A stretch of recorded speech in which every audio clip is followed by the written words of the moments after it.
And Noah lived after the flood 350 years. So all the days of Noah were 950 years. And he died. My name's Arthur. Thank you for joining me as we turn to Genesis chapter 9, and we're reading the events of Noah's family as they come off the ark and begin re-establishing life on the earth. The first thing that Noah did was to offer a sacrifice, a burnt offering of worship to the Lord. And the Lord has spoken to Noah, charging him to be fruitful and multiply and fill the earth. He has given a covenant with Noah that he would never again destroy the earth with a flood, destroying all flesh on the earth, and that men were now able to eat flesh. They could kill animals for food or for whatever reason, but they did not have the right to kill other men. And this, of course, is fundamental to the debate today about euthanasia and abortion and cloning and many other things, that man wants to start farming men, but God has not given us that right. Noah and his family begin life again on the earth, this cleansed earth. We take the reading up from verse 18. Now the sons of Noah who went out of the ark were Shem, Ham, and Japheth. And Ham was the father of Canaan. These three were the sons of Noah, and from them the whole earth was populated.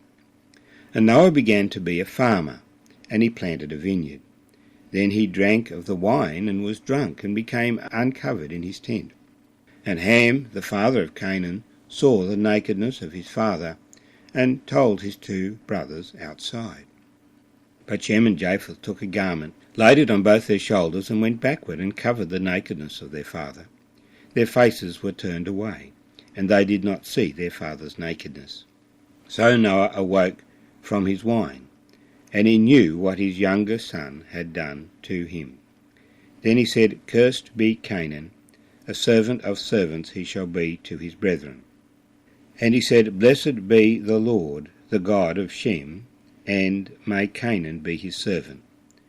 May God enlarge Japheth, and may he dwell in the tents of Shem, and may Canaan be his servant. And Noah lived after the flood 350 years. So all the days of Noah were 950 years, and he died. And may the Lord bless these words to us. The 350 years that Noah lived were incredible years, and we learn a little bit about them in the next couple of chapters. But it was long enough for Noah to see life well and truly re-established on the earth. But the character of life was different. This account shows us that these people were far from perfect. So we have the three sons, and we're told about Ham having a son, Canaan. Evidently Canaan was born very quickly after the flood. He may have even been conceived during the flood, for he is very quickly on the scene. But when we turn to the genealogy of Shem, we find that he had a son also born 2 years after the flood. But Canaan is mentioned here particularly because he is apparently the first person born after the flood, and because of sin, a curse falls upon him. We first of all have the declaration, from these the whole earth was populated, just in case you think there might have been a pocket of people somewhere in the world that survived the flood. No, the Australian Aborigines, the South American Indians, the Africans, the Chinese, the Mongolese, the Russians, the Europeans, all descended from Noah's family. Noah had 3 sons, and this represents 3 great branches of humanity. So Ham became the father of those of Africa. Japheth was the father of Europe, and Shem was the father of the Asians.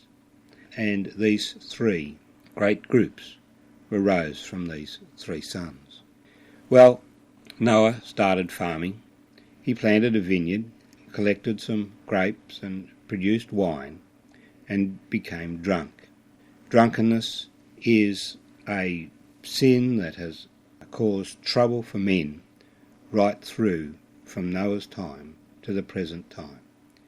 I was talking with a friend the other day who had been talking with a policeman who seems to be on stress leave. And he says, well, if we got rid of alcohol, I'd be out of a job. And a dentist friend of mine has the same comment since they increased the drinking hours. Every time he has to fix somebody's teeth because they've been in a fight, he thinks of the politicians who thought it was a good idea to extend drinking times. Alcohol is a huge cost to society. It is a continual trouble. And Noah fell, and it caused not so much Noah to sin, but it caused Ham to sin. For Ham saw his father uncovered in the tent, but instead of being embarrassed for his father and covering him and honouring his father, he came and told his brothers, sought to shame his father. Well, Shem and Japheth were concerned about the honour of their father, and they covered his nakedness, carefully averting their eyes. But Noah, when he wakes up and becomes conscious, places a curse, not on Ham himself, but on Ham's son, Canaan, that Canaan would be a servant of servants to his brethren. Now this curse was ultimately fulfilled when God gave the land of Canaan to the Israelites. He took it away from the Canaanites when their iniquity was complete in the time of Moses. It does not extend to all of Ham's descendants, Africans. It is not a justification or a reason for excusing the slavery that took place in the last 500 years, where Africans, and it's been done in the Pacific and many other places as well, people are taken and made slaves. That is nowhere justified in the Scriptures. But the curse against Canaan was fulfilled as the Israelites came back into the land, and those Canaanites that were not killed became servants of Israel. God has blessed the God of Shem, so Shem takes the lead in this family, and it is through Shem that godliness prevails in the earth.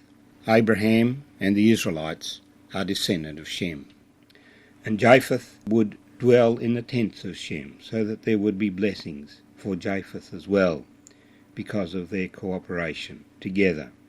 But Canaan, the son of Ham, would be the servant. So the curse wasn't placed on all of Ham's people. It does not justify the slavery that was subsequently introduced. It doesn't justify men treating other ethnic groups as inferior.